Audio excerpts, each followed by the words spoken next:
August 15th, 1971, 9 p.m. Eastern Time. President Richard Nixon steps up to a podium in the Oval Office, about to deliver 15 words that would rewrite the rules of money forever. Behind closed doors, Treasury Secretary John Connally had whispered the plan: "We're going to stick it to the foreigners." What Nixon announced that night was the end of a promise that had governed human civilization for over 2,500 years. The promise that money meant something real, something you could hold, something that couldn't be printed into existence. But what if that promise had never been broken? Picture this. You wake up tomorrow morning and $1 in your wallet has the exact same purchasing power it had when your grandfather was born. The coffee that cost a nickel in 1950 still costs a nickel today. Your savings account doesn't bleed value while you sleep. Governments can't fund endless wars by simply creating money from thin air. This isn't fantasy. For most of human history, this was reality. The story begins 2,600 years ago in the kingdom of Lydia in what is now Turkey. King Croesus, yes, the man behind Rich as Croesus, faced a problem that would be familiar to any modern economist. How do you create trust in trade between strangers? His solution was revolutionary. Take electrum, a naturally occurring alloy of gold and silver, mint it into standardized weights and stamp it with the royal seal. Suddenly, a merchant from Greece could trade with a farmer from Persia without knowing anything about each other except the weight and purity of the metal they exchanged. Gold became money because gold was honest. You couldn't print it. You couldn't inflate it. You had to dig it from the earth 1 ounce at a time. The Romans understood this. Their aureus, a gold coin containing about 1/4 ounce of pure gold, remained stable for over 400 years. It bought roughly the same amount of wheat in 50 AD as it did in 400 AD. Roman soldiers were paid in gold. Roman taxes were collected in gold. The entire empire ran on a monetary system that couldn't be manipulated by politicians.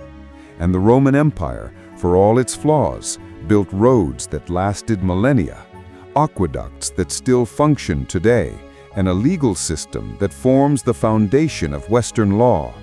Coincidence? Perhaps not. Throughout the Middle Ages, as empires rose and fell, gold remained the constant. Venice became the richest city in Europe by guaranteeing the gold content of its ducats. The Florentine florin dominated international trade because merchants knew exactly what they were getting: 3.5 grams of pure gold, no more, no less.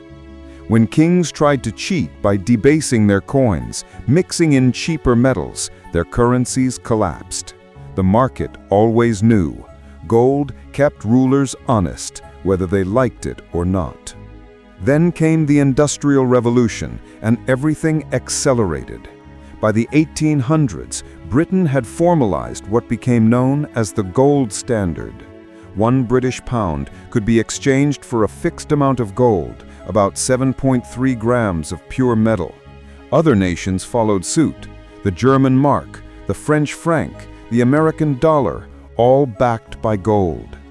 This wasn't just monetary policy. This was a global constitution of money. The results were extraordinary. From 1870 to 1914, the height of the classical gold standard, the world experienced what historians call the Belle Époque, the beautiful era. Economic growth exploded. International trade flourished. Prices remained stable for decades. A middle-class family could plan for retirement knowing their savings would hold their value. The steamship, the telegraph, the telephone, the automobile, electric lighting, powered flight, all emerged during this golden age. When money was stable, innovation thrived. August 4th, 1914. Britain declares war on Germany. Within days, every major nation abandoned the gold standard. Not permanently, they claimed, just temporarily, just until the war was over. They needed to print money to fund the war machine. Gold wouldn't let them. What followed was humanity's first experiment with unlimited money creation. Governments discovered they could fund anything simply by printing currency. The British printed pounds, the Germans printed marks, the Americans printed dollars. By 1918, prices had roughly doubled in every warring nation. The first taste of modern inflation had arrived. After the war, most nations attempted to return to gold. The 1920s saw a brief restoration of the gold standard, but it was fragile, held together by political promises rather than mathematical certainty. The seeds of instability had been planted. October 24, 1929, Black Thursday. The stock market crashes and the gold standard becomes the scapegoat. Politicians argued that fixed exchange rates prevented them from stimulating the economy. They needed flexibility. They needed to print money. One by one, nations abandoned gold again. Britain in 1931, the United States in 1933, when Franklin Roosevelt made private gold ownership illegal and devalued the dollar by 41% overnight. Roosevelt's proclamation was stark. All persons are hereby required to deliver on before May 1, 1933, all gold coin, gold bullion, and gold certificates now owned by them. Americans who refused faced 10 years in federal prison. The government needed to control money to control the economy. Gold stood in the way. World War II cemented the new reality. In 1944, as victory approached, representatives from 44 nations gathered at Mount Washington Hotel in Bretton Woods, New Hampshire. They created a new system. The US dollar would be backed by gold at $35 an ounce, and all other currencies would be backed by dollars. It was gold-backed money once removed. America became the world's central bank. For 27 years, this hybrid system worked remarkably well. The 1950s and 1960s saw unprecedented prosperity. Inflation remained low. Economic growth was steady. A man could support a family of 4 on a single income while building wealth for the future. But America was printing more dollars than it had gold to back them. Vietnam changed everything. The war cost $120 billion, equivalent to over $800 billion today. Rather than raise taxes or cut spending, President Johnson chose a third option: print money, lots of money. By 1968, foreign governments held more dollars than America had gold to back them. The math was breaking down. Charles de Gaulle, the French president, saw the trap. The United States, he declared, enjoys the exorbitant privilege of being able to buy anything from anybody with dollars they print themselves. France began to convert dollars to gold. So did other nations. America's gold reserves, which had peaked at over 20,000 tons in 1952, fell to less than 8,200 tons by 1971. August 13, 1971, a secret meeting at Camp David. Nixon's economic advisors presented him with the options: drastically cut spending, raise taxes massively, or break the promise to convert dollars to gold. Nixon chose the third option. 2 days later, he addressed the nation. "I have directed Secretary Connally to suspend temporarily the convertibility of the dollar into gold." Temporarily, the word was a lie, though Nixon may not have known it yet. The world's monetary system collapsed overnight. Currencies began floating against each other, their values determined not by gold, but by the psychology of markets and the promises of politicians. For the first time in human history, all money was backed by nothing more than faith. But what if Nixon had chosen differently? What if America had slashed spending, raised taxes, and preserved the gold standard? What if humanity had never abandoned the monetary system that had served for millennia? Let's imagine that world. August 15, 1971. Nixon addresses the nation. My fellow Americans, we will honor our commitment to gold. We will cut federal spending by 30%. We will end the Vietnam War immediately. We will preserve the dollar as a store of value for future generations. The immediate pain would have been severe. Government programs slashed, military bases closed, federal employees laid off. A sharp recession in 1971-72 as the economy adjusted to living within its means. But then something remarkable happens. Without the ability to print money, governments worldwide are forced to balance their budgets. Wars become shorter and less frequent. You can't fight what you can't afford.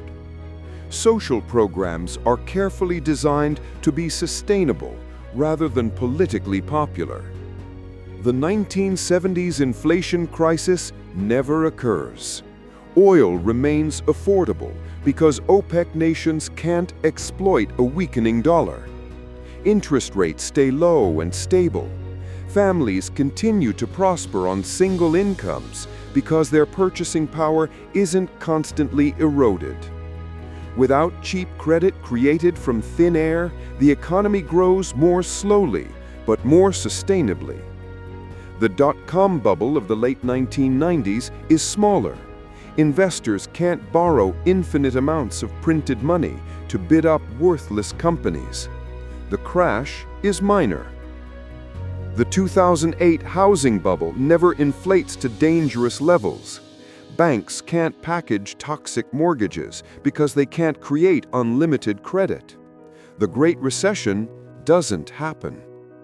By 2024, what would the world look like? Prices would be roughly the same as they were in 1971. A cup of coffee would still cost 25 cents. A house would cost $25,000. A college education would run $2,000 per year, not because wages were lower, but because money held its value. Workers wouldn't need to become financial speculators to preserve their wealth. Savings accounts would actually save. Pensions would be predictable. Retirement planning would involve simple mathematics rather than gambling on inflation rates and stock market bubbles. International trade would be simpler and fairer. No nation could gain unfair advantage by devaluing their currency. Export-driven growth would be based on productivity and innovation, not on monetary manipulation. Developing nations wouldn't face debt crises caused by currency fluctuations. When Ghana borrows money, it would repay the same real value it received. Innovation would be different, perhaps slower in some areas, but more solid. The internet would still emerge, but without the boom-bust cycles that characterize modern tech. Silicon Valley would grow steadily, rather than in speculative bubbles. Social media might develop more carefully, with sustainable business models, rather than the addiction-driven engagement farming enabled by cheap venture capital. Environmental policy would be more honest. Without the ability to print money, governments would need to balance environmental protection with economic reality through taxes and genuine trade-offs, rather than hiding costs in monetary inflation. Politics would be less polarized. Without the Federal Reserve as a tool for special interests, elections would focus more on genuine policy differences rather than fights over who controls the money printer. Wealth inequality would exist, but within reasonable bounds. The super-rich couldn't leverage infinite cheap credit to buy assets that appreciated faster than wages grew. The middle class would be larger and more stable. Young people could afford homes on entry-level salaries. Starting a family wouldn't require dual incomes and crushing debt loads. College education would return to its historical cost relative to wages. Student loan debt would be minimal because universities couldn't inflate tuition using easy government credit. Wars would be shorter and less frequent. The US couldn't maintain 800 military bases worldwide without the ability to print dollars. Other nations couldn't fund endless conflicts with inflated currencies. The military-industrial complex would shrink to sustainable levels. Defense spending would compete directly with other priorities rather than being funded through monetary sleight of hand. By now, the generation born in 1971 would be entering retirement. Their pensions, calculated in stable dollars, would provide genuine security. Social Security would face no funding crisis because its obligations were calculated in money that held its value. Today's young adults would face the same economic opportunities their great-grandparents enjoyed: the ability to build wealth through work and saving, rather than financial speculation and debt accumulation. But this alternate world would also face challenges our timeline avoided. Without easy money, some beneficial investments might have been delayed. Medical research funded by cheap credit might have progressed more slowly. Infrastructure projects would require genuine political consensus and taxation rather than monetary financing. The massive government programs of recent decades, from Medicare expansion to pandemic stimulus, would never have existed in their current form. Society would have been forced to make harder choices about priorities and sustainability. Climate change mitigation would rely more on taxes and direct regulation rather than subsidies funded by money printing. The transition might be slower, but also more economically honest. Technology companies would need profitable business models from the beginning. There would be no growth at all costs mentality funded by venture capital that expected central banks to keep inflating asset prices. Innovation might be different, less flashy, but perhaps more practical. Educational institutions would remain focused on education rather than becoming debt factories. Universities would be smaller, but more focused on genuine learning rather than credentialism enabled by easy student loans. Communities would be more stable. Without asset price inflation driving gentrification, neighborhoods would maintain continuity across generations. Local businesses could compete with corporations that couldn't leverage cheap credit for expansion. The international monetary system would be cooperative rather than competitive. No nation could export their inflation to others. Trade imbalances would self-correct through gold flows rather than accumulating as unsustainable debt. Central banks would exist, but as narrow institutions focused on banking stability rather than economic management. The Federal Reserve would be a small technical agency, not the most powerful economic institution in the world. The pace of life would be different, perhaps slower, but more deliberate. Without the constant pressure to outrun inflation, people could focus on long-term thinking and genuine wealth creation rather than financial engineering. Career choices would be more stable. Workers wouldn't need to constantly switch jobs to keep up with inflation. Company loyalty would be rewarded because companies couldn't inflate away their pension obligations. Of course, this alternate history has its own costs. Some of the technological marvels of our time might not exist. The internet might have developed more slowly. Medical advances funded by cheap credit might have taken longer to emerge. Social safety nets would be smaller and more carefully designed. Government couldn't promise anything to anyone without figuring out how to pay for it honestly. But the deeper question remains: which world would be more just? A world where money held its value and contracts meant what they said? Or our world, where central banks can create trillions of dollars to bail out banks while savers see their purchasing power constantly inflated? Today, in our timeline, young people graduate with crushing debt, face housing costs inflated by easy credit, and must become financial speculators just to preserve their wealth. They live in a world where asset prices can be inflated forever, but wages remain stagnant.